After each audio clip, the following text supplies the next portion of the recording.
we're gonna go over checking for what caused a flat tire, right?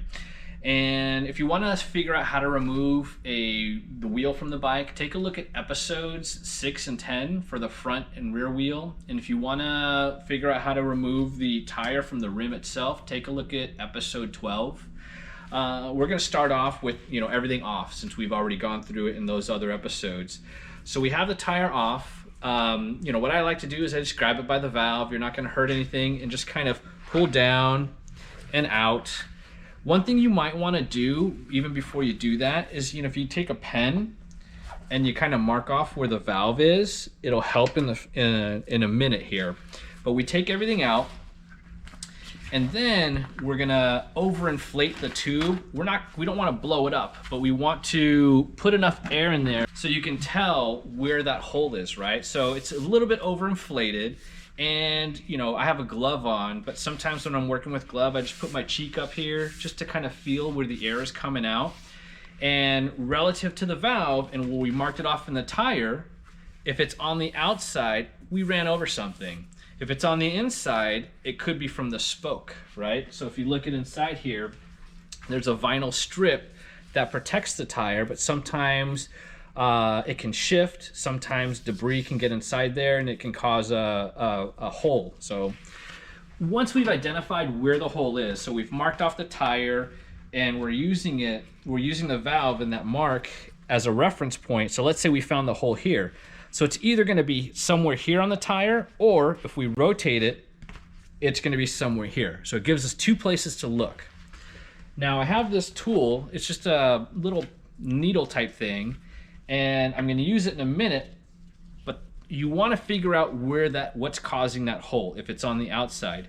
I have a rag. You never, ever, ever want to use your hand or finger to feel where that cause of the flat is, because if it's a piece of glass or a sharp piece of metal, you can cut your finger.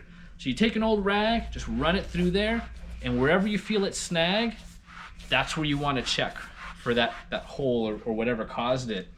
Now, sometimes, half of the time, you won't see anything in here, because as we're riding, let's say we run over a thorn, the big part of that thorn probably broke off after 1 or 2 or 3 revolutions, but as we're turning, that thorn is working its way inside there. So we've identified where it is, find that hole and try to dig it out. It's easier to dig it out from the outside rather than trying to dig it out from the inside, because if it's a point that's kind of triangular, it's easier just to drive it back out. And then once we've got that identified, all the thorns removed, grab that new tube.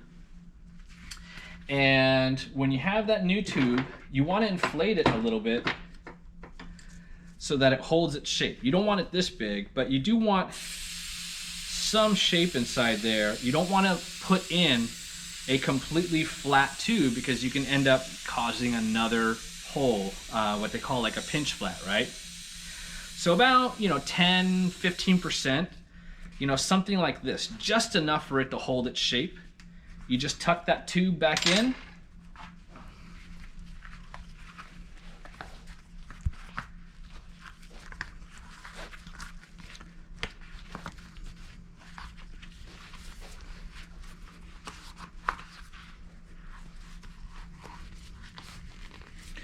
Making sure that it's nice and inside as much as it'll go, just like that. And then refer to episode 12 to reinstall the tire onto the rim, and then episodes 6 and 10 to get that wheel back onto the bike.